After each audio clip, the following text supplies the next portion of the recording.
I am Julian. I am 35 years old. And just a few months ago, I had to sit in my own home, staring at my computer screen, while a 26-year-old kid with a trust fund and zero life experience tried to erase 5 years of my blood, sweat, and tears with a single click of his mouse. In front of 130 people, including our board of directors and the legal representatives of our absolute biggest client. The CEO's son looked directly into his high-definition webcam. He flashed this $1 million, artificially whitened smile that was entirely bought and paid for by his father's wealth. He puffed out his chest in his custom-tailored suit and said the words that were meant to humiliate me. "We are outsourcing your project, Julian. It is time for the adults to take over the real work." And then he muted me. He actually cut my microphone on the company-wide all-hands call. He silenced me right in the middle of my own presentation. I was in the middle of sharing the quarterly stability metrics for a $14 million enterprise contract. This was a contract I built from the ground up. This was a system I maintained through missed family dinners, ruined vacations, and countless sleepless nights. As the little red microphone icon appeared across my video square, I watched the screen. I saw them laughing. I could see the arrogant smirks on the faces of the executive team. They genuinely thought they had won. They thought they had successfully and publicly pushed out the expensive senior guy to make room for cheap offshore labor, securing a massive end-of-year bonus for the golden boy. But there is one major thing they did not know. They did not know about a specific, highly confidential piece of paper I had sitting on my desk, just out of the camera's frame. They did not know about the legally binding continuity clause I had personally drafted with the client's risk director 3 long years prior. And they certainly did not know that by trying to humiliate me and strip away my dignity, they had just lit a match and tossed it directly onto their own $14 million pile of cash. Right now, that golden boy and his father are facing a catastrophic corporate lawsuit. They are begging their former clients for a second chance, and they are watching their entire real estate and corporate empire crumble to the ground. Before I tell you exactly how I legally, methodically, and ruthlessly destroyed their little nepotism playground, do me a favor. Hit that like button if you believe that hard work and actual competence should matter more than a fancy last name or a rich daddy.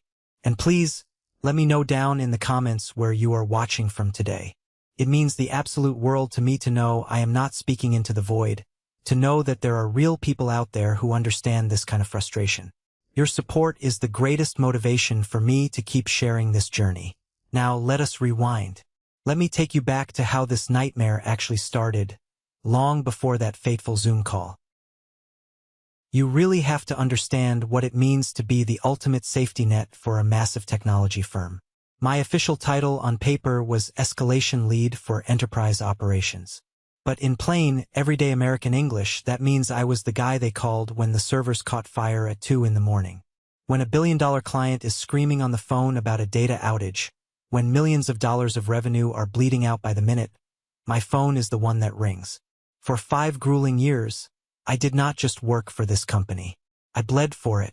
I sacrificed for it. I treated that digital infrastructure like it was my own child. I gave them the best years of my life because I believed in the promise. You know the promise I am talking about. The one we are all sold. You put your head down, you do the hard work, you become indispensable, and you will be rewarded. I wanted a solid, dependable salary to secure a future college fund for my kids. I wanted to pay off my mortgage before I turned 50. I wanted to build up my 401k so I wouldn't have to work until the day of my funeral. I believed that execution meant something. There was a time when it did. Back in the early days, Richard, the founder and CEO of the company, used to walk the operations floor. He would come up to my desk, clap me on the shoulder, and call me his rock. He would stand in front of the board of directors during our annual reviews and say that if Julian was on the case, everyone could sleep soundly. I built the complex architecture that landed us that massive $14 million anchor client. I wrote the emergency protocols. I trained every single junior staff member who walked through our doors. I was the guy you called when everything else failed and the manuals had no answers. But corporate loyalty is a dangerous, toxic illusion. It is a one-way street paved with broken promises. You give them your weekends, your physical health, your mental well-being, and your peace of mind. And in return, they give you a paycheck that barely keeps up with inflation and a pat on the back. And the moment the winds shift, the moment a cheaper option or a shinier corporate toy comes along, they will forget every single fire you ever put out for them. The cultural shift in our company happened quietly at first. It was like a slow leak in a pipe. Execution and reliability slowly stopped matching. Suddenly, all anyone cared about was the pitch deck. The company hired a bunch of slick, fast-talking consultants who talked in endless circles about synergistic paradigms, agile optimization, and frictionless deliverables. They wore expensive clothes, they had perfect hair, but they could not reset a basic router if their lives depended on it. I watched brand new hires get a massive promotion simply because they knew how to format a PowerPoint slide with flashy transitions. Meanwhile, the actual engineers, the people keeping the lights on and the data flowing, were constantly told there was no budget for raises this year. I kept my mouth shut. I am a professional. I documented my work quietly and thoroughly. I saved every email, every incident report, every piece of praise from the client. I did not need the applause of these empty suits in the C-suite. I knew my absolute value. I held together 12 regions and 3 major business verticals entirely under budget. The client trusted me implicitly. Marcus, the risk director over on the client side, had my personal cell phone number. We had an unspoken understanding. He knew I would never, ever let his systems fail. But then, Richard made a decision that would ultimately destroy his own legacy and his own company. He decided it was time to prepare the company for an eventual acquisition or an IPO. And to do that, he felt he needed to make the executive team look like a legacy dynasty. He brought in his own son. I always thought the worst part of corporate life was the incredibly long hours. I was so incredibly wrong. The worst part is watching a completely unqualified, arrogant amateur dismantle your life's work piece by piece, while you are forced to smile, nod, and play along. That was the storm gathering on the horizon, and I had absolutely no idea just how dark, how vicious, and how personal it was going to get. Let me paint a picture for you of what my life actually looked like before the golden boy arrived. I want you to feel the weight of what I was carrying. I remember a specific Thanksgiving dinner about 3 years ago. The kind of holiday you wait all year for. The turkey was just coming out of the oven, skin perfectly crisp. The whole house smelled like roasted sage, butter, and warm bread. My family was sitting around the large oak dining table, laughing, pouring wine, sharing stories. The kids were arguing over who got the bigger slice of pie. It was perfect. It was the kind of moment you work so hard to provide for your family. And then my pager went off. It wasn't a standard text alert. It was the high-priority code red alarm that meant a critical failure had just occurred in the primary database for our biggest enterprise client. If that system went down and stayed down for more than an hour, the financial penalties triggered by the contract would have wiped out our entire quarterly profits. Not to mention the reputational damage. The room went silent. My wife just looked at me, a familiar disappointment settling into her eyes. She didn't even have to ask. She just nodded toward the door. I spent that entire Thanksgiving locked in my home office. I missed the dinner. I missed the laughter. I sat in a cold room, staring at endless lines of code until my eyes burned and my head throbbed. I ate a plate of cold, dry turkey over my keyboard at 3 in the morning while desperately rerouting data traffic to a backup server. I saved the company that night. I saved the $14 million account. When Monday morning rolled around, I didn't get a bonus. I didn't get a parade. I got a brief email from Richard saying, "Good catch, Julian. That was my life. That was the foundation I had built for this company." And then he walked in. His name was Preston. Preston arrived on a random Tuesday morning. He didn't come up through the ranks. He didn't earn his stripes. He was just suddenly there, holding the title of Vice President of Operations. He was 26 years old. He had just graduated from some absurdly expensive MBA program that his father had undoubtedly paid for in cash. He had never worked a single day in the actual field.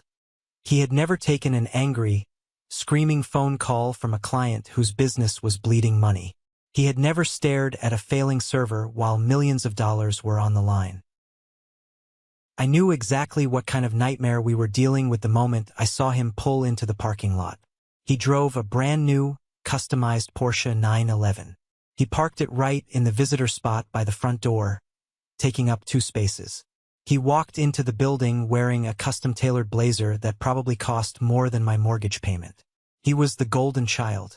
He was the heir apparent, and he was going to be an unmitigated disaster. His very first order of business was to call a mandatory department-wide meeting. He stood at the front of the large glass conference room, flashing that blinding, artificial smile, and started throwing around corporate buzzwords like he was getting paid by the syllable. He talked endlessly about frictionless vertical alignment, operational velocity, and synergistic paradigm shifts. He paced back and forth, waving his hands, acting like he had just invented the very concept of the internet. Then he stopped pacing. He looked directly across the room at me. I was sitting near the back, quietly drinking a stale cup of break room coffee, just trying to get through the hour. "Julian," Preston said, pointing a manicured, perfectly clean finger in my direction. "I noticed you handle a lot of the legacy clutter in our systems. We are going to be aggressively pivoting away from that old methodology. In the meantime, could you take the minutes for this meeting? I want to make sure we capture all these key synergy points." The entire room went dead silent. You could have heard a pin drop. Taking notes is an important administrative job, yes. But asking your senior escalation lead, a man who had been running the entire enterprise infrastructure single-handedly for 5 years, to act as your personal secretary on your very first day was not an innocent request. It was a calculated insult. It was a dominance play. He wanted everyone in that room to know that the old guard answered to him now. He was marking his territory. I did not blink. I did not flush with anger. I did not raise my voice. I took a slow, deliberate sip of my coffee, looked him dead in the eye, and spoke clearly enough for the entire room to hear. "Sure, Preston. I will take notes on your first major production outage. It should be soon, given the sweeping changes you are proposing without understanding the architecture." A few of the junior developers in the back row nervously stifled laughs. Preston's perfect smile faltered for a fraction of a second. His eyes narrowed, but he recovered quickly. He let out a condescending, practiced chuckle and said, "We will iterate on that later, Julian. Just focus on the alignment." That moment was the beginning of the end. From that day forward, my daily life became a psychological battlefield. I wasn't just fighting server crashes or malicious code anymore. I was fighting an entitled, arrogant kid who wanted to erase my existence to inflate his own fragile ego. Within a single week, I noticed my calendar was becoming suspiciously empty. My standing client review meetings I had run for years, simply vanished. There was no email notification, no conversation, no heads up. I was just systematically ghosted by my own scheduling software. I reached out to my direct manager, Derek, to ask what was going on. Derek was a classic middle management survivor. He was the kind of guy who would agree with a brick wall if the wall had a higher job title than him. "Oh, you know how it is, Julian," Derek said, nervously shuffling papers on his desk and completely refusing to make eye contact with me. "Preston is just streamlining the reporting lines. He wants to consolidate all client-facing channels under his direct umbrella. It is nothing to worry about, right? You just focus on the back-end heavy lifting." It was everything to worry about. They were intentionally isolating me. They were cutting off my visibility to the client. Then came the updates. Preston rolled out a brand new performance dashboard. It looked absolutely gorgeous on an iPhone. It had sleek animations, bright colors, and modern fonts. The executives in the C-suite absolutely loved it. The glaring problem was that it completely buried every single meaningful metric. The strict service level agreements, the actual hard numbers that dictated whether we were legally fulfilling our contracts or not, were hidden behind 3 complex layers of drop-down menus. Worse than that, I recognized the underlying data models powering his shiny new toy. They were mine. The escalation flows, the historical data logs, the predictive risk models. They were all built by me, coded by me, tested by me over the span of 3 agonizing years. But my name was nowhere to be found. It had been scrubbed completely clean. Like I never existed. I didn't throw a fit. I didn't storm into the HR office and demand justice. I did exactly what a seasoned veteran engineer does when they see a system fundamentally failing. I started keeping an airtight log. I created a private, heavily encrypted folder on my local drive. I forwarded myself every copy of the original architecture, timestamped it, documented the changes he made, and saved it. I labeled the folder Clown Show. The situation grew exponentially worse when the other parent got involved. You see, Richard wasn't the only family member pulling strings in this company. His wife, Sylvia, sat on the board of directors and effectively ran the human resources department. Sylvia was a terrifying breed of corporate executive. She was the kind of woman who wore expensive cashmere sweaters, drank artisanal teas, and spoke in a soft, soothing, almost hypnotic voice that made you feel like you were sitting in a therapist's office. She loved to talk about how the company was a family. One late afternoon, Sylvia sent a calendar invite for me to come to her office. When I arrived, she poured me a cup of hot green tea and smiled at me with perfectly practiced, chilling maternal warmth. "Julian, we are so incredibly grateful for everything you do," she began, leaning forward across her pristine mahogany desk. "You are the absolute backbone here, truly. But Richard and I have been talking, and we feel you are carrying far too heavy a burden. You are working too hard.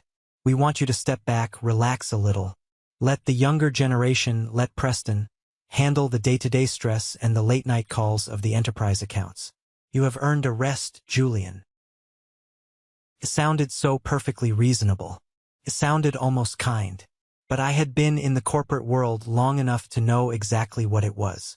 It was a corporate execution disguised as a back rub. In this world, when they tell you to step back and rest, they are handing you a shovel and telling you to dig your own grave.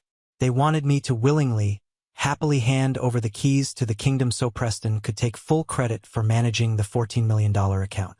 If I stepped back, within 6 to 8 months, they would declare my position redundant and fire me. I had seen it happen a dozen times to other good people. I looked at Sylvia. I looked at the framed family photos neatly arranged on her desk, Richard, Sylvia, and a younger Preston standing on a sailboat in some tropical location. They viewed this entire company as their personal inheritance, their own royal court. And I was just a peasant who had outlived his usefulness, standing in the prince's way. "I appreciate the concern, Sylvia," I said, keeping my voice perfectly level and devoid of emotion. "But I have a strict contractual obligation to ensure the stability of the enterprise accounts. The client expects my continuity." Her maternal smile tightened. The warmth completely vanished from her eyes, replaced by a cold, hard, calculating stare. "Continuity is important, Julian. But so is evolution. We will be transitioning the account leadership soon. I strongly suggest you get comfortable with the new direction." I left her office feeling a cold, heavy knot in my stomach. The writing wasn't just on the wall. It was being spray-painted in bright neon colors. They were going to push me out. They were willing to risk everything I had built.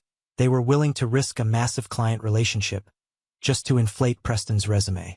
I walked out to my car that evening, sat in the driver's seat, and gripped the steering wheel until my knuckles turned stark white. I thought about my mortgage. I thought about my kids. I felt a deep, suffocating sense of betrayal. But underneath that burning anger, something else started to take root. Cold, hard, unforgiving clarity. If they wanted a war over this account, they were going to get one. But I wasn't going to fight them with shouting matches in the boardroom. I was going to fight them in the fine print. Week 5 of Preston's chaotic reign of terror. That is when the gloves came off entirely, and the real sabotage began. I sat down at my desk on a crisp Monday morning, coffee in hand, ready to run my routine diagnostic checks on the enterprise client's main database. I opened the main administrative dashboard and typed in my credentials.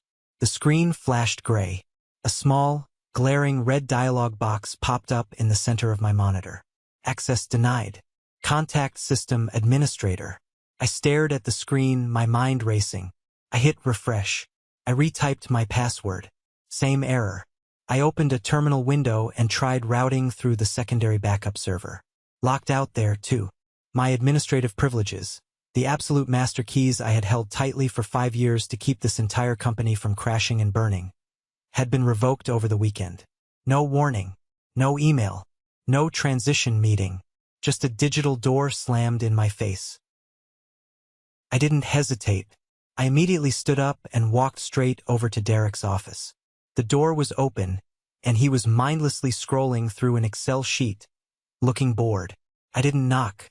I stepped inside, shut the heavy glass door behind me, and locked it. "Derek?" I said, keeping my tone perfectly flat, though my heart was pounding against my ribs. "Why am I locked out of the Enterprise admin panel?" Derek physically jumped in his leather chair. He looked like a deer caught in the blinding headlights of a speeding semi-truck. He wouldn't look at me. He kept his eyes frantically darting around his desk, his hands nervously shuffling a stack of meaningless sticky notes. "Look, Julian, please don't take it personally," Derek stammered, his voice cracking slightly. Preston wanted to streamline the security protocols. He felt that having too many legacy admins floating around was a massive compliance liability. He asked me to transfer the master controls over to his offshore team. "It is just standard operating procedure now. We have to follow the VP's orders." I felt a rush of searing heat in my chest. My own manager. Standard operating procedure? Derek, Preston doesn't even know how to run a basic server failover protocol. If the client's database spikes during peak trading hours, who is going to balance the load? His offshore team that operates in a 12-hour time difference and barely speaks English? You just handed the keys to a kid who doesn't know how to drive, and you threw me under the bus to do it. Derek finally looked up, and I saw nothing but raw cowardice in his eyes. He was a weak man trying to survive in a toxic ecosystem. "I have a family to feed, Julian. I have a mortgage. He is the VP. He is the owner's son. What did you want me to do? Say no? I'm not falling on my sword for you. Just keep your head down, do the busy work, and ride it out. It's just business." It wasn't just business. He had sold me out to protect his own pathetic salary and his middle management title. The betrayal stung bitterly, but I knew better than to waste my breath arguing with a man who had no spine. I unlocked the door and walked out of his office without another word. 2 days later, the inevitable disaster finally struck. We were rapidly approaching the end of the financial quarter. It was a notoriously high-traffic period for the enterprise client. Millions of transactions were flowing through the system. I was at my desk, monitoring the public-facing latency metrics, the only dashboard I still had access to, and I saw it. A massive, terrifying spike in data latency. The system was violently choking. I quickly pulled up the internal Slack channel for the operations team. My blood ran cold. Preston had authorized and scheduled a massive structural data migration right in the middle of peak business hours. It was an unfathomably stupid rookie mistake. It was the kind of mistake you immediately fire a first-year intern for making. I bypassed the crowded public channels and sent a direct, high-priority message to Preston. "Preston, you need to halt the migration script immediately. You are heavily bottlenecking the main server. If you don't roll this back right now, we are going to breach the SLA latency threshold within 20 minutes. The client will experience a hard crash." I stared at the screen, watching the little typing indicator bubble pop up. 5 agonizing minutes passed. Then 10 minutes. The metrics on my screen were turning from yellow to bright red. Finally, his response came through. "Julian, I appreciate the input, but we have to push through the friction. We need operational velocity. Let's take this offline. My team is handling it." They weren't handling it. They were drowning. Exactly 15 minutes later, the entire eastern region went completely dark. The client's massive platform crashed. Millions of end users were locked out of their accounts. My desk phone started vibrating violently. The caller ID flashed Marcus, the client's risk director. I watched the phone buzz across my desk, but I didn't answer it. Couldn't. I had absolutely no access to fix the problem. I was helpless by design. The outage lasted for 45 excruciating minutes. In the high-stakes world of enterprise technology, 45 minutes of total downtime is a lifetime. It is the kind of catastrophic event that triggers massive financial penalties, threatens lawsuits, and forces emergency board meetings. Later that afternoon, the panic subsided, and the blame game began. Preston tried to aggressively cover his tracks. He posted a lengthy, convoluted message in the company-wide Slack channel, attempting to bury his monumental failure under a mountain of corporate jargon. He called the crash an unplanned optimization event caused by deep-seated legacy code instability. He actually had the audacity to try and blame the stable architecture I had built 5 years ago. I didn't reply in the channel. I didn't start a screaming match. I didn't defend my honor. I simply took a high-resolution screenshot of the direct warning alert I had sent him, showing the exact timestamp where I told him to stop the migration, and I saved it to my private encrypted folder. I labeled it Exhibit A Arrogance. That is when Sylvia made her final, fatal move. The trap was set, and she thought I was walking right into it. I received an urgent, mandatory calendar invite for late Friday afternoon. Just Sylvia and me. When I walked into her spacious corner office, she wasn't smiling this time. The maternal act was gone. She had a thick manila folder resting on her desk. She gestured sharply for me to sit down. "Julian, this week's outage was completely unacceptable," she said softly, her voice dripping with fake disappointment and thinly veiled menace. "The client is furious. Richard and I had to spend the entire morning doing extreme damage control to prevent a breach of contract. The outage happened because Preston forced a migration during peak hours and willfully ignored my direct, documented warning to stop." I replied smoothly, refusing to take the bait, refusing to show anger. Sylvia waved her hand dismissively, as if objective facts were just minor inconveniences to her reality. "Regardless of how it happened, Julian, it proves exactly what I said before. The current structure isn't working. There is too much friction between the old way and the new way. So, we are making a permanent change." She slid a crisp piece of paper across the desk. It was an official amendment to my employment contract. "We are promoting you, Julian," she said, her cold eyes locked onto mine. "You will be the new director of special innovations. It comes with a generous 5% bump in salary. It is a highly respected senior advisory role. You won't have to worry about the day-to-day stress of the enterprise accounts anymore. Preston and the offshore team will assume full operational ownership." I looked down at the paper. I knew exactly what it was. It was a beautifully crafted, legally binding death warrant. Director of Special Innovations was a ghost title. Placeholder. It meant I would have absolutely no team, no budget, and zero access to the core systems. I would sit in a quiet corner office and write useless white papers that no one would ever read, until 6 months later when they would inevitably lay me off for strategic realignment. But there was a crucial catch embedded in the fine print. If I signed this document, I was officially, legally relinquishing my designated role as the escalation lead for the enterprise client.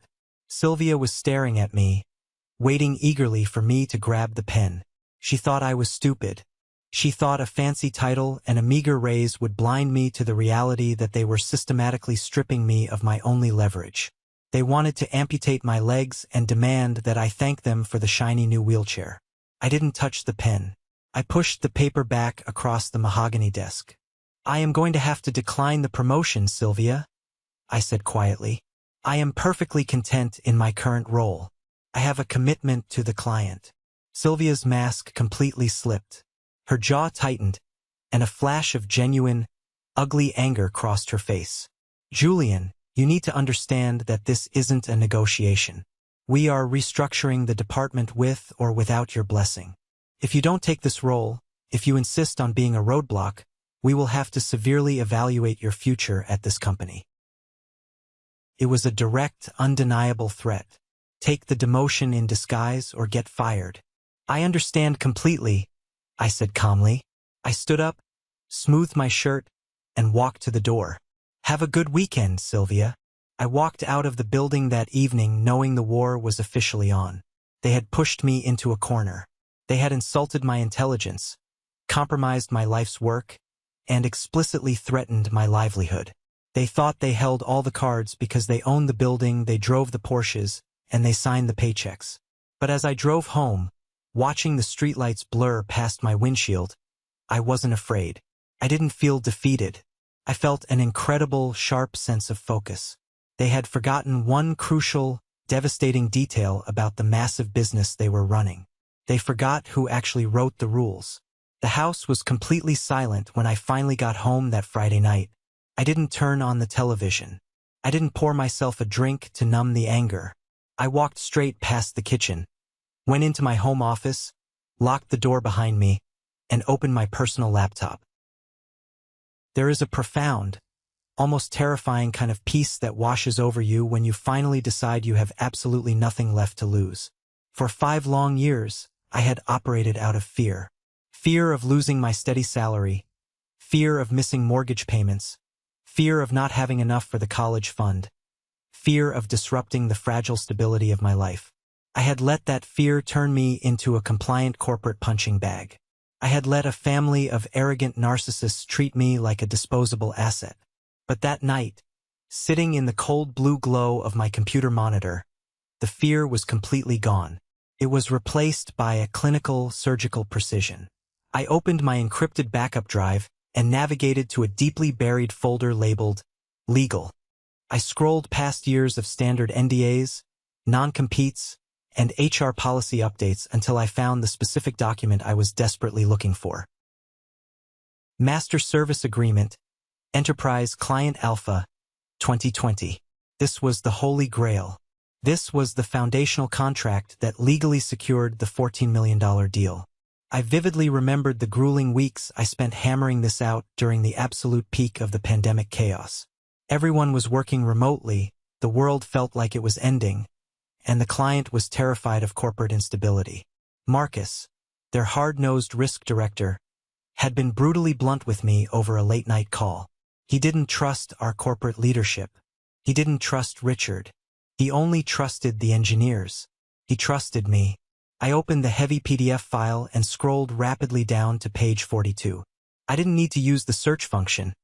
I knew exactly where it was. Clause 6.4.b, Continuity Safeguard. I read the dense legal jargon, tracing the words on the screen with my index finger, making sure my memory hadn't failed me. In the event that the named escalation lead, Julian, is removed from the account, reassigned without client approval, or voluntarily resigns from the company, the client retains the absolute right to terminate this master service agreement immediately, in full, without penalty, and without a mandatory transition period. I leaned back in my office chair and let out a long, slow, shaky breath. I had personally insisted on inserting that specific clause 3 years ago. I did it to protect the client from our own company's toxic internal politics. Marcus's legal team had drafted the exact wording. Our company's lawyers, specifically Fiona, the general counsel, had barely reviewed it before signing.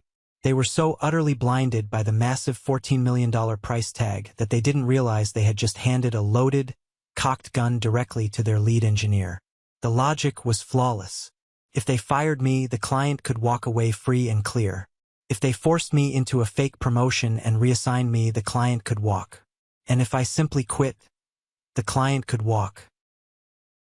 I picked up my cell phone and dialed a number I knew by heart. It rang twice before he answered. Julian. Marcus's deep voice boomed through the speaker. It is late on a Friday night. Tell me the servers aren't on fire again because of your new VP. Servers are fine for now, Marcus, I said, keeping my voice remarkably steady and calm. I just have a quick hypothetical question for you. Purely administrative. Shoot. Does your legal team still actively monitor compliance with the continuity safeguards in our MSA? Specifically, the key personnel clauses. There was a heavy, pregnant pause on the other end of the line. Marcus was a brilliantly smart man. He didn't get to be a risk director for $1 billion firm by ignoring obvious subtext. Julian, he said slowly, his tone shifting instantly from casual to intensely professional. My legal team monitors every single comma of that contract. If a key personnel clause is triggered, the automated compliance system flags it to our general counsel within minutes. We don't play games with our data security. Why are you asking? Just doing some long-term career planning, Marcus. Have a good weekend. I hung up the phone.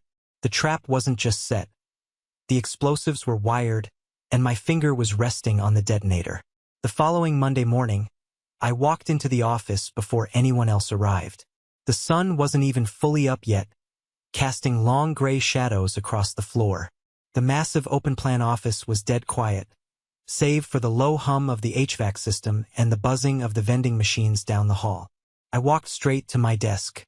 I had occupied this little square of corporate real estate for half a decade. Every drawer was stuffed with years of memories.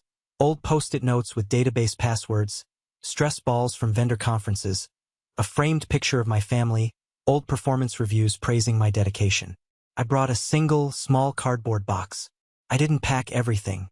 I threw away the branded company mugs. I shredded the old performance reviews.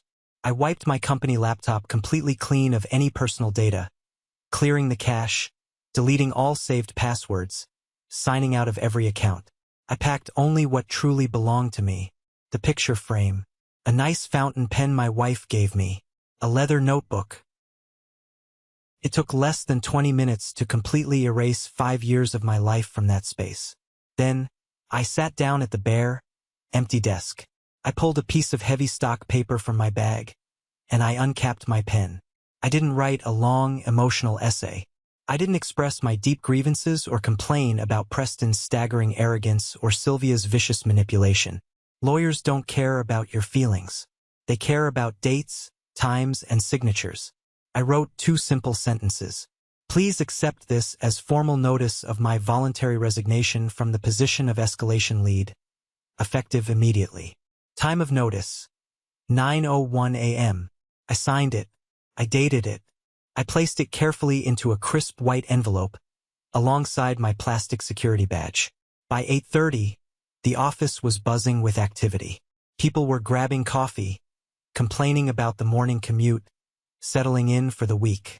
Derek walked past my desk, purposefully looking the other way, still too cowardly to make eye contact. I just sat there, my hands resting quietly on the edge of the desk, waiting. At 8:55, the calendar notification popped up on my screen. Mandatory all-hands alignment meeting. Host: Preston. This was it. The entire company was logging on. The board of directors was tuning in remotely from their luxury homes.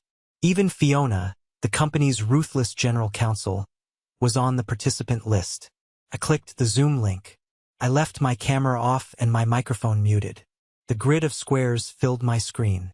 I saw Richard sitting in his plush CEO office, looking incredibly pleased with himself.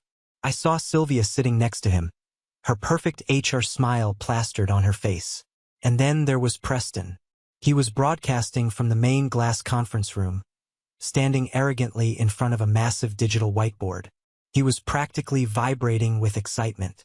This was his big coronation. This was the moment he was going to officially announce his complete takeover of the operations department and formally push me into the shadows. I checked the clock in the bottom corner of my monitor. 8:58 a.m. My heart was beating a slow, heavy, powerful rhythm against my ribs. I wasn't nervous anymore.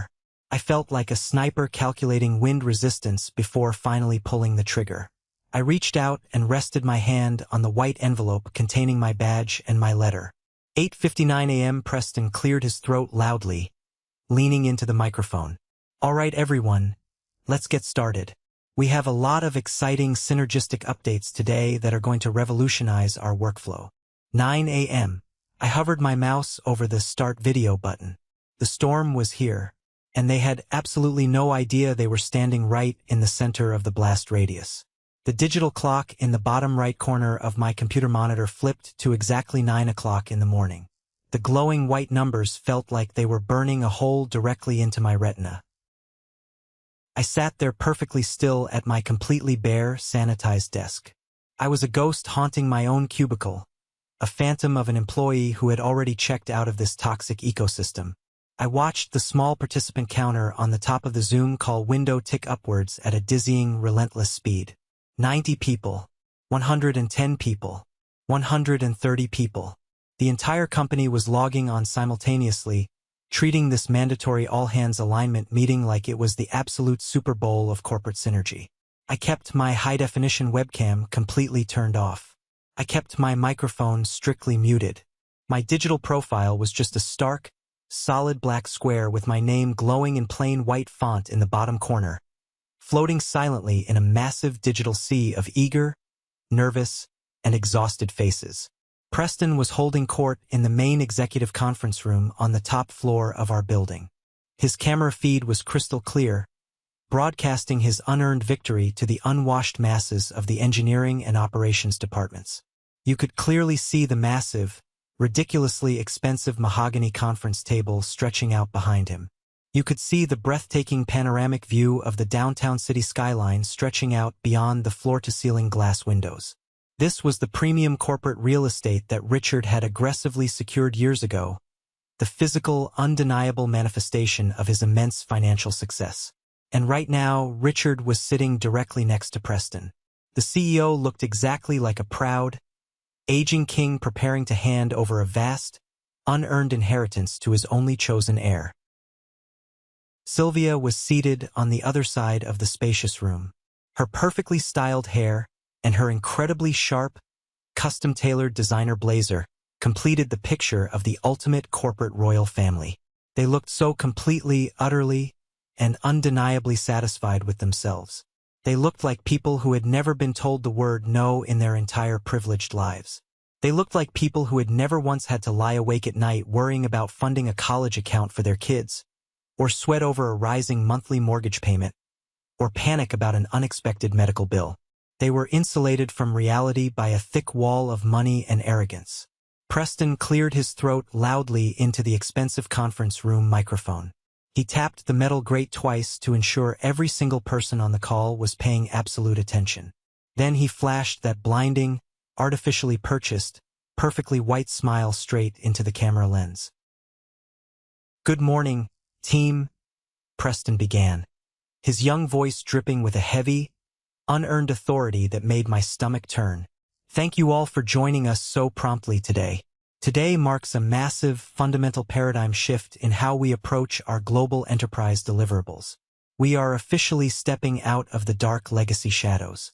We are aggressively moving into a bold new era of unprecedented operational velocity." I sat in my home office and listened to him speak. And honestly, I felt a profound, heavy, overwhelming sense of pity for the hardworking people in that virtual room who actually believed a single word he was saying. I looked at the small video squares of the junior developers, the customer support staff, the mid-level project managers.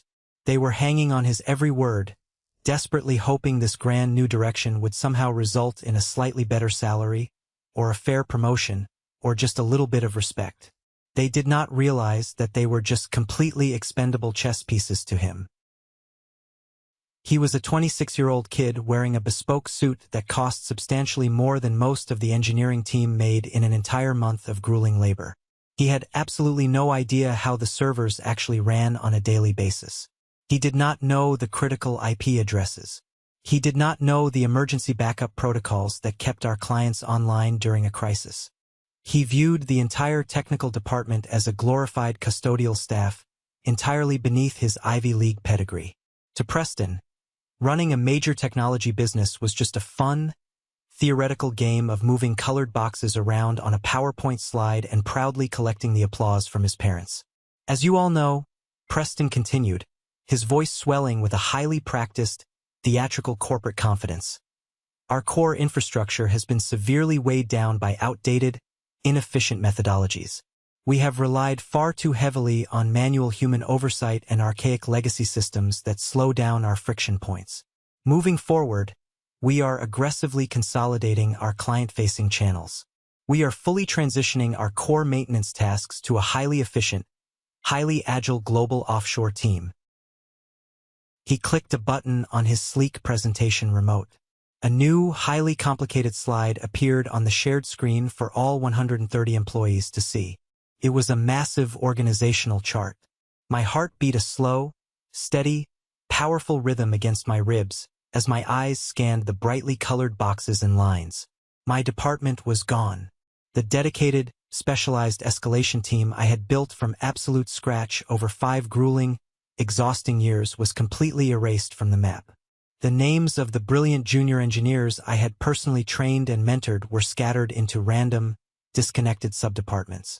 And right there in the direct center of the screen, right exactly where my name used to be positioned, was a sleek little blue box simply labeled Global Support Matrix. And a solid black line pointed directly from that box straight up to Preston's name. Richard unmuted himself for a brief, calculated moment. He leaned into the video frame, casually adjusting his expensive silk tie. "I just want to add a brief note here," the CO said, his deep voice thick with overwhelming, unapologetic paternal pride. "I want to express how incredibly proud the entire board of directors is of Preston's clear vision here today.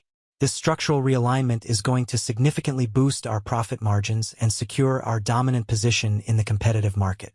It is past time for the next generation of dynamic, forward-thinking leadership to take the helm and successfully guide us into the future." I watched Sylvia nod in vigorous, supportive agreement. She looked directly into the camera, flawlessly playing the role of the benevolent, caring corporate mother. But I knew the ugly, rotten truth hiding behind that warm smile. I knew she was the ruthless, calculating architect of this entire execution. She was the one who had tried to force me into a fake, completely powerless promotion just days prior. She treated my established, successful career like it was a messy legal custody battle where she held all the financial rights and I had absolutely none. She wanted to strip me of my operational power, keep me locked in a useless, quiet advisory role where I could do no damage, and let her golden son take all the glory, the credit, and the massive financial bonuses. Then Preston clicked to the very next slide. The screen instantly filled with the massive, globally recognizable logo of our biggest enterprise client. This was the legendary $14 million Anchor account. This was the exact same account I had personally saved from crashing and burning just a few short weeks prior when Preston wildly botched the data migration and refused to listen to my direct warnings. "Now, regarding our flagship enterprise clients," Preston said, his tone abruptly shifting to something significantly sharper, colder, and far more aggressive. "We absolutely need to ensure complete, frictionless synergy. And that means completely and ruthlessly removing any remaining bottlenecks in our communication and delivery pipeline." He looked directly at the camera lens. I knew exactly what he was doing. He was scanning the digital grid of faces on his massive monitor. He was actively hunting for my black square. He wanted to make absolutely sure I was watching my own public execution. "Julian," Preston said loudly, his voice completely filling the room. His words echoed through the computer speakers of 130 dedicated employees. "I know you are on the call right now, listening in. I want to take a moment to personally thank you for your past contributions to the legacy systems." He said the specific word past with a deliberate, heavy, incredibly mocking emphasis. It was a verbal shovel, eagerly and publicly digging my professional grave in front of the entire company. However, Preston continued, his smug, self-satisfied smirk growing wider and more defined on the screen. "As we optimize our delivery protocols across all global regions, we are firmly pivoting leadership roles on this specific critical project. As of this week, Julian will be fully transitioning out of any direct involvement with the enterprise accounts. We are outsourcing your project, Julian. We have brought in a dedicated, highly agile offshore team to take over the daily operations and client communications. It is finally time for the adults to take over the real work." The internal chat window on the right side of the Zoom call completely froze in its tracks. Just a single second ago, people were typing generic, safe words of corporate encouragement. Now, nobody dared to type a single, solitary word. The digital silence in that room was absolutely deafening. He was publicly, intentionally, and maliciously humiliating me. He was stripping away 5 years of my dedicated, flawless, unblemished service. He was entirely dismissing my ruined family holidays, my late-night emergency saves, my missed anniversaries, and reducing my entire life's work to the insulting phrase legacy clutter. He wanted to show the entire company, from the lowest intern to the highest director, that nobody, not even the most senior, most respected engineer in the entire building, was safe from the golden boy's wrath. He wanted everyone to clearly understand that hard work and loyalty meant absolutely nothing if you dared to stand in his way. I leaned forward in my comfortable desk chair. I didn't feel angry. I didn't feel the burning, irrational urge to scream or argue or desperately defend my honor to a room full of cowards. I felt a cold, absolute, terrifying certainty wash over my entire body. I had given them every possible, reasonable opportunity to do the right thing. I had explicitly and formally warned them about the rigid terms of the contract. I had tried my absolute best to protect the client and the company from this exact, predictable disaster. But they consistently chose arrogance. They chose their massive egos. They chose the comfortable illusion of superiority over the cold, hard reality of actual technical competence. So, if there are no immediate questions regarding this transition, Preston said smoothly, moving his hand confidently toward his computer mouse, we will move straight on to the next quarter revenue projections and discuss the exciting upcoming real estate acquisitions. I reached out and confidently clicked the unmute button on my screen. I was entirely ready to deliver my resignation verbally. I was ready to tell them exactly, precisely what I thought of their brand new synergistic paradigm. I didn't even get a single syllable out of my mouth. Before I could speak a word, Preston's smug, glowing face completely filled the center of the screen, and he clicked his mouse with a sharp, decisive, echoing snap. A small, gray notification box popped up in the direct center of my monitor. The host has muted your microphone. He actually muted me, in front of the entire board of directors, in front of the senior executive team, in front of my own loyal, hardworking colleagues. He silenced me. He demanded the absolute last word. He demanded unquestioned, total public dominance.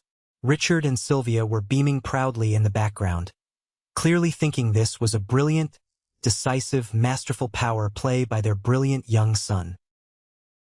They thought they had definitively won the war. They thought I was just a beaten dog who was going to fade away quietly into the background, accept my humiliating defeat, and collect my severance check.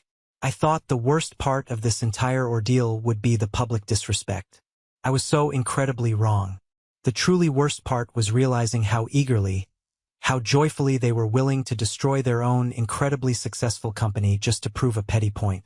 They had absolutely no idea that Preston had just casually pulled the pin on a $14 million grenade, and he was currently holding it right next to his own smiling, arrogant face.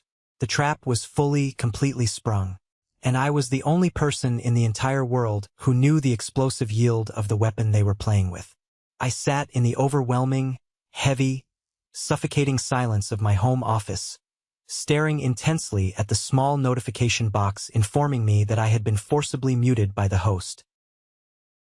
There is a very specific, crystalline, terrifying moment in any major conflict where the balance of power shifts completely and irreversibly. It usually happens in total silence, right in the split second before the massive impact. Preston was still talking on the screen, rambling endlessly and enthusiastically about projected revenue growth, synergistic value adds, and agile optimization, but I wasn't hearing a single word of his corporate garbage anymore. My eyes were entirely, completely fixed on the Zoom participant list located on the right side of my monitor. I scrolled down quickly through the alphabetical list of names until I found the specific, exact person I was looking for. Fiona Vance, General Counsel. Fiona was an absolute, cold-blooded shark wearing a perfectly tailored designer suit. She was a brilliant, ruthless, incredibly expensive corporate lawyer whose entire purpose in life was to protect the company's assets with an unforgiving iron fist.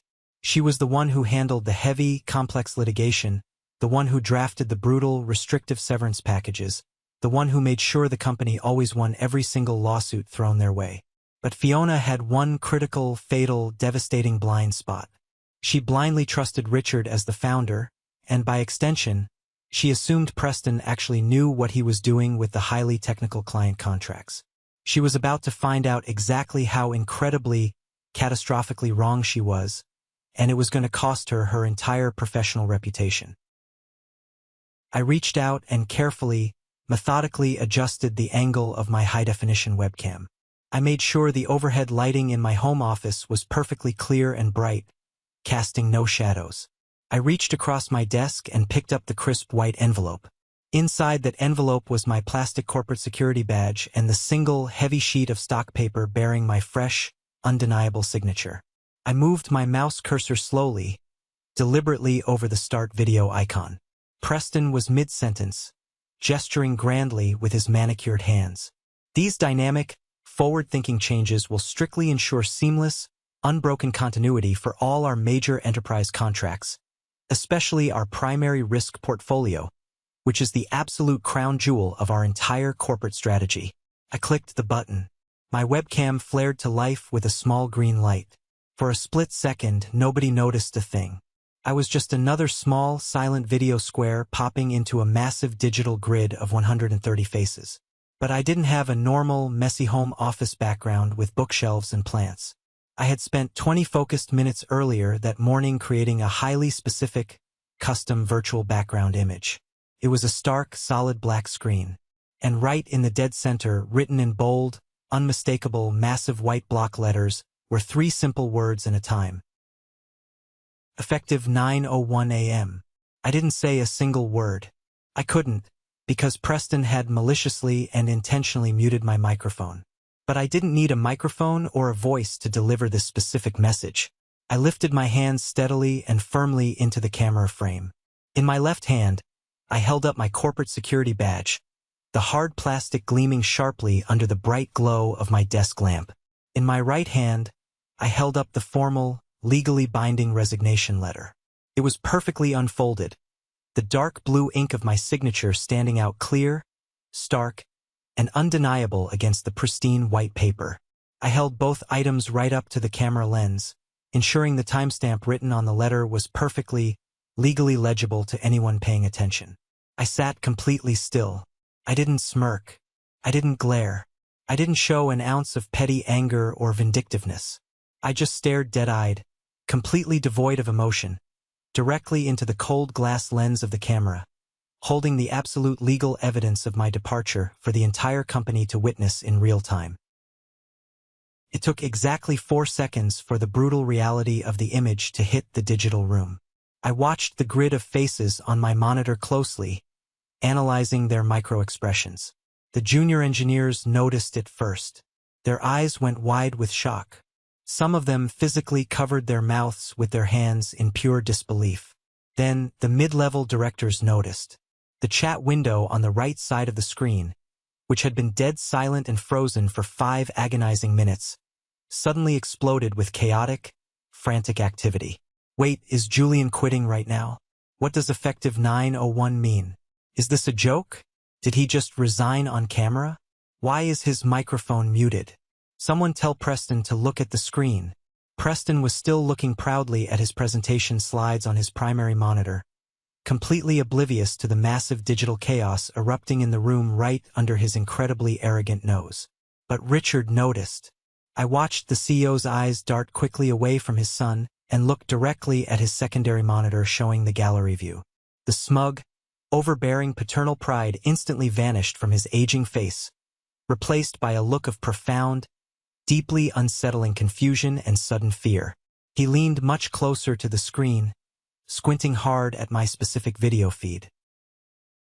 Julian, Preston finally stammered, his confident cadence completely breaking as he finally noticed the sudden, overwhelming distraction in the room. He looked down at his own screen and finally saw my camera feed prominently displayed.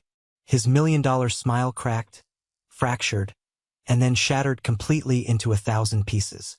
The healthy, vibrant color rapidly drained from his face, leaving him looking pale, terrified, and suddenly very, very young. Julian, what exactly are you doing? We can discuss this offline. You don't need to. This isn't the right forum for a theatrical display. Put your hands down. I didn't move a single inch. I didn't blink. I just kept holding the letter and the badge up to the camera, standing as an immovable, terrifying statue of legal consequences. And then I saw it. I saw the exact, precise moment the $14 million bomb officially went off in the legal department. In the third row of the Zoom grid, Fiona Vance's video square suddenly shifted violently. She had been leaning far back in her plush leather executive chair, casually drinking coffee and only half paying attention to Preston's speech. Suddenly, she dropped her heavy ceramic mug directly onto her desk. I could physically see the dark hot liquid splash violently across her important legal documents and keyboard. She leaned so far forward in her chair that her terrified, pale face took up the entire video frame. She wasn't looking at my feed anymore. She was looking frantically at a different monitor on her desk. Her fingers were flying across her keyboard, typing with a desperate, frantic speed. I knew exactly what she was doing. I knew exactly what she was desperately searching for. She was pulling up the master client directory on the secure server. She was opening the master service agreement for the $14 million enterprise client. She was desperately, frantically scrolling down through the dense legal jargon to page 42. I watched Fiona's sharp, intelligent eyes widen in absolute, unadulterated, primal horror. She realized it. She finally, truly realized what Clause 6.4.b actually meant in practical, immediate application. She realized that by publicly pushing me out, by aggressively forcing my hand and triggering my voluntary resignation, they hadn't just lost a highly skilled senior engineer. They had just legally, undeniably, and irreversibly authorized their absolute biggest client to terminate a $14 million contract immediately, without a single financial penalty, without a mandatory transition period, and without any possible legal recourse. Fiona slammed her hand down violently on her mouse and unmuted herself. She didn't care about the strict corporate protocol. She didn't care about the 130 people watching her. She didn't care about looking professional or composed. "Richard!" Fiona's voice shrieked through the computer speakers, shrill and heavily laced with absolute, unhinged, primal panic. "Richard, tell me he didn't just quit. Tell me you did not accept his resignation right now. Tell me this is a joke." The entire company heard the brilliant, untouchable, terrifying general counsel of their firm scream in pure, unfiltered terror. The chat window stopped completely. Every single person on the call held their breath. Richard looked at Fiona's square, looking completely bewildered, lost, and slightly annoyed by her outburst. "Fiona, calm down. It is just a resignation. He is being dramatic because of the restructuring. We have the offshore team completely ready to deploy. You absolute, complete fool." Fiona yelled directly at the CEO of the company, completely abandoning any remaining shred of corporate decorum or respect. The continuity clause. Clause 6.4.b. Did you even read the final draft of the contract 3 years ago? If Julian resigns voluntarily, the enterprise client can walk away today. They can pull $14 million right now, this very second. They have full, undeniable legal right to terminate. The silence that immediately followed that statement was the most beautiful, deeply satisfying, utterly profound sound I have ever experienced in my entire life.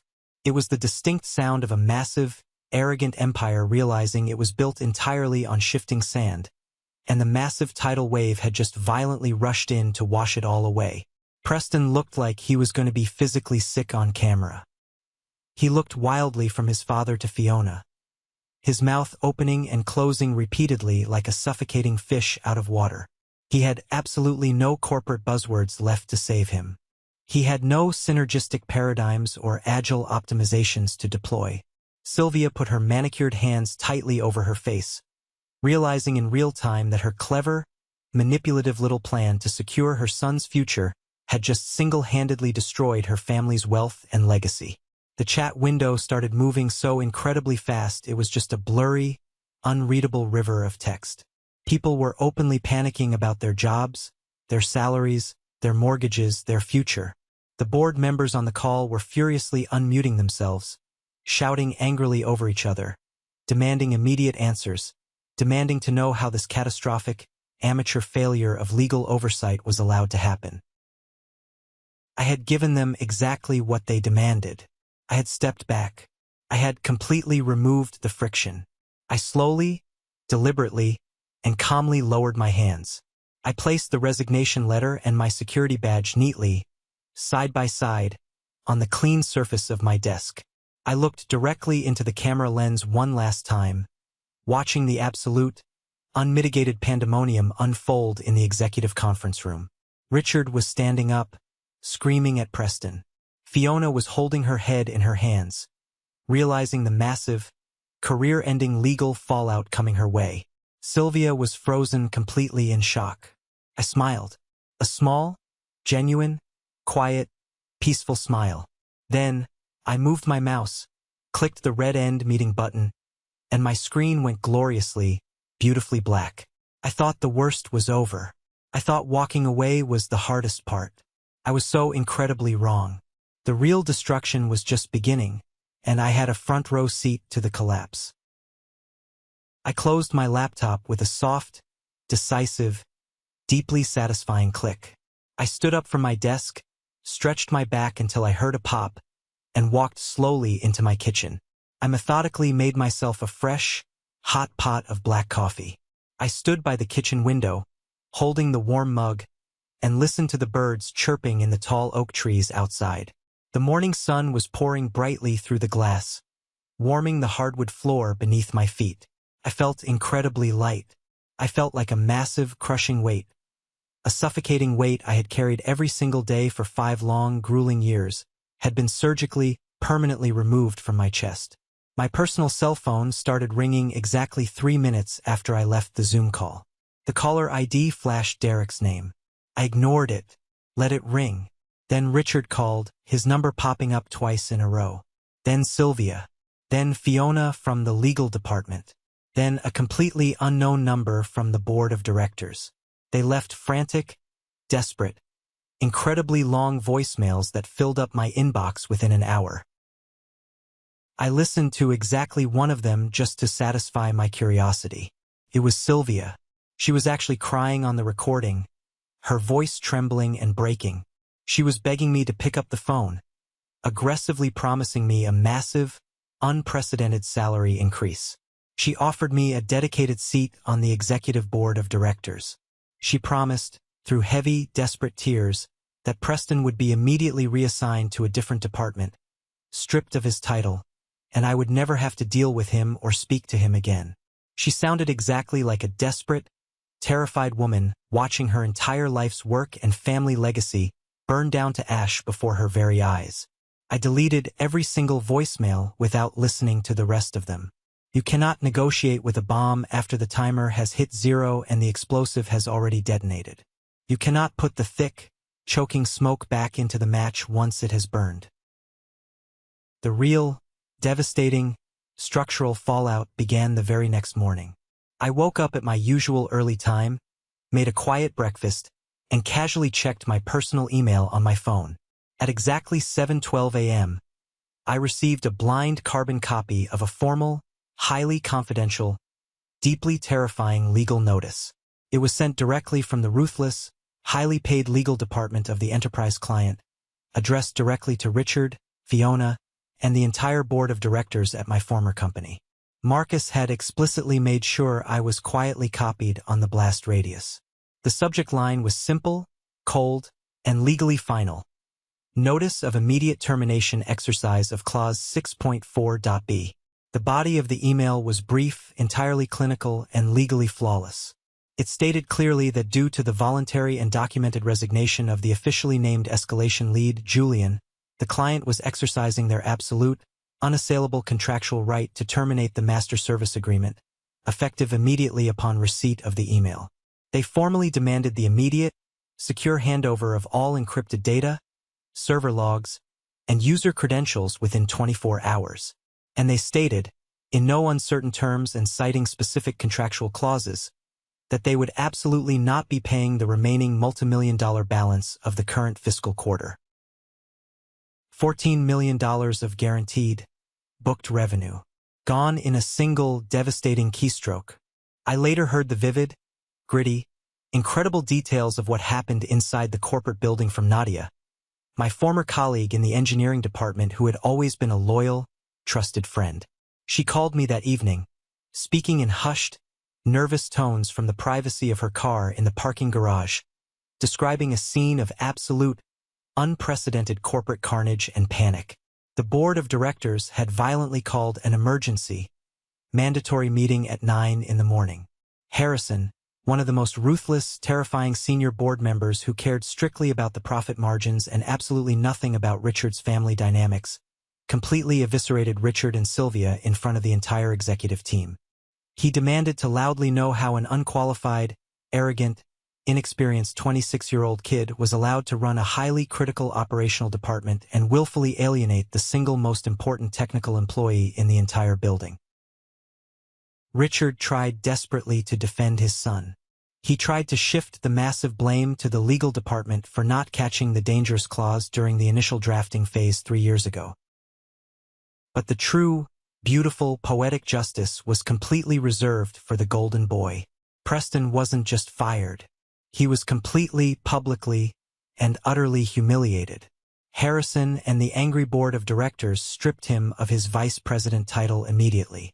They permanently revoked his security access to the building, locked his corporate email accounts, and seized his company laptop.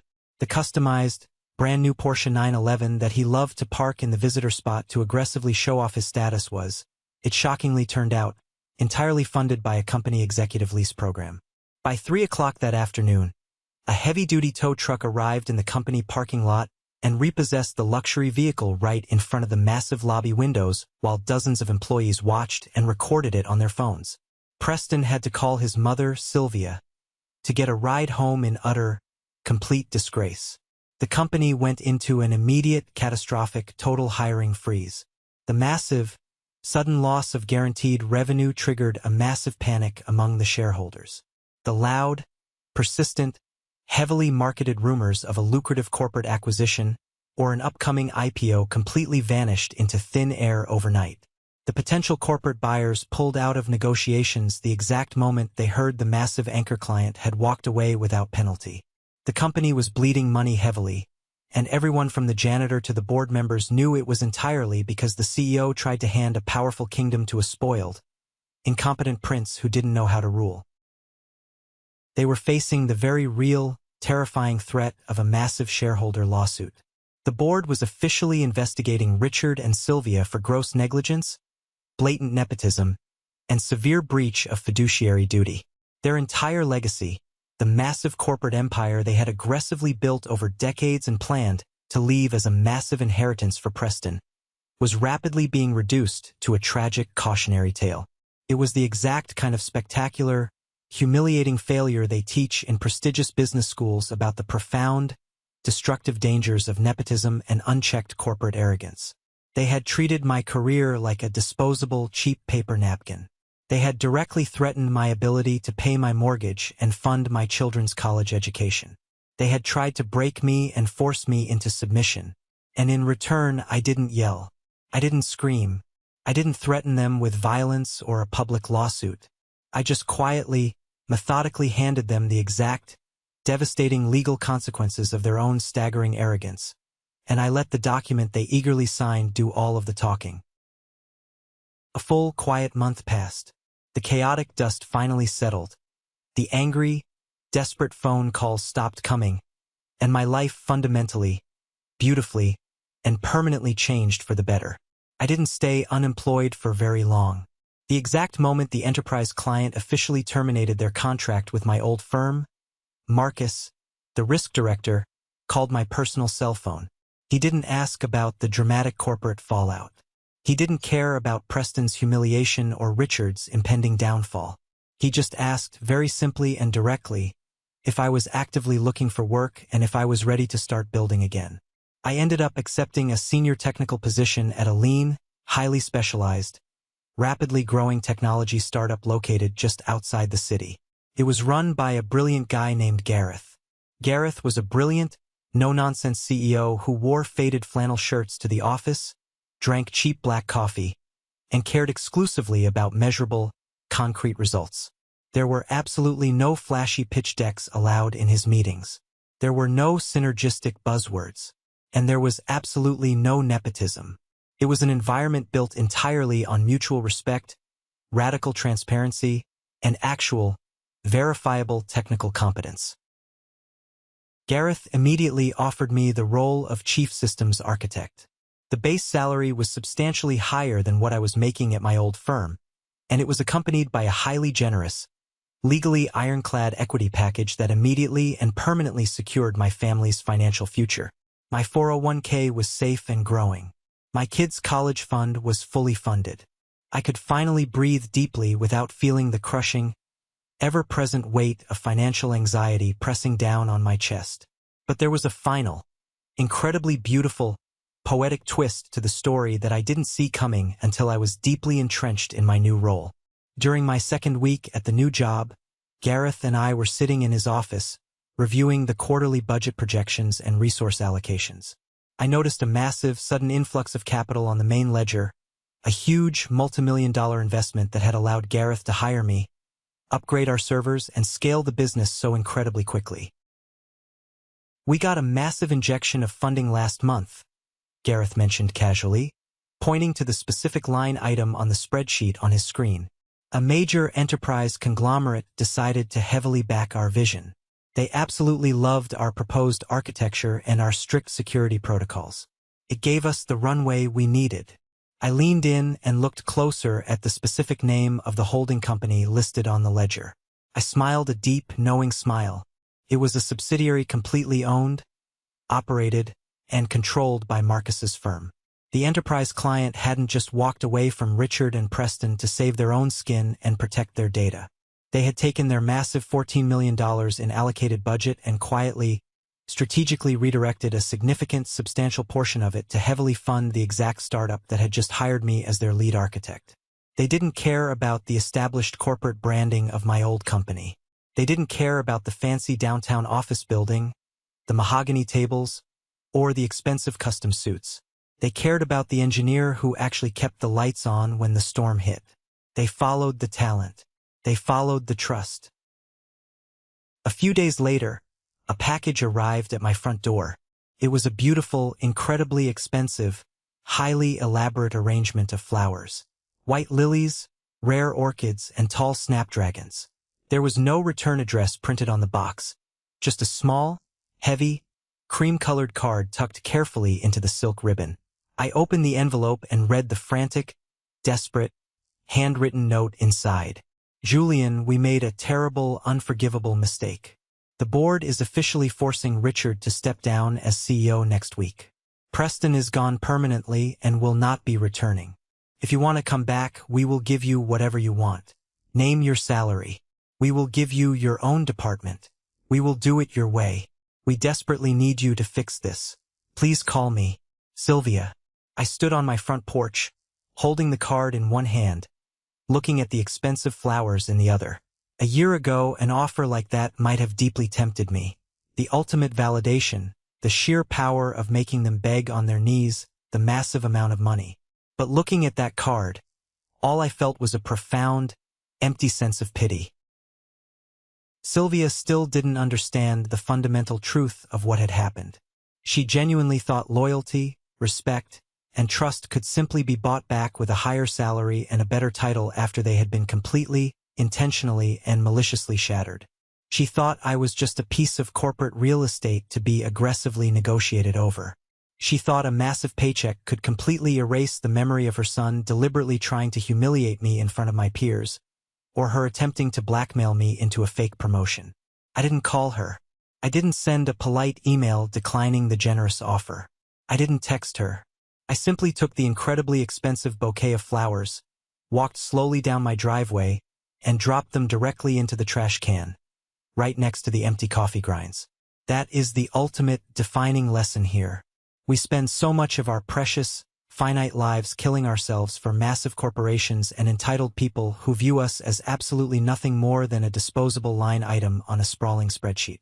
We sacrifice our Thanksgiving dinners, our precious sleep, our mental health, and our irreplaceable family time desperate for a tiny scrap of validation from people who will actively plan to replace us before our funeral is even over. We put up with unbearable abuse because we are terrified of losing the salary that pays the mortgage. You have to fiercely, unapologetically know your own worth. You have to meticulously, quietly document your value every single day. And most importantly, you have to establish unbreakable, rigid boundaries. When someone shows you, through their explicit actions, that they do not respect your hard work, when they blatantly prioritize their own arrogance, ego, and nepotism over your deep dedication, you do not owe them a single ounce of your loyalty. You owe it to yourself and to your family to walk away with your head held high. Sometimes the most powerful, destructive, and effective thing you can possibly do to toxic people is simply stop saving them from themselves, take a massive step back, and let the heavy, crushing gravity of their own incompetence do the rest. I am Julian. I am a chief systems architect. I know my absolute value, and I will never, ever let anyone mute me again. Have you ever faced something similar with your own family, or been trapped in a deeply toxic, abusive workplace? Have you ever had to sit there and watch someone entirely unqualified take credit for your hard work, or experience the bitter, painful sting of being aggressively pushed aside to make room for the golden child? Share your story in the comments below. Let's build a community of people who know their worth and refuse to settle. And don't forget to absolutely smash that like button and subscribe so you don't miss the next incredible journey.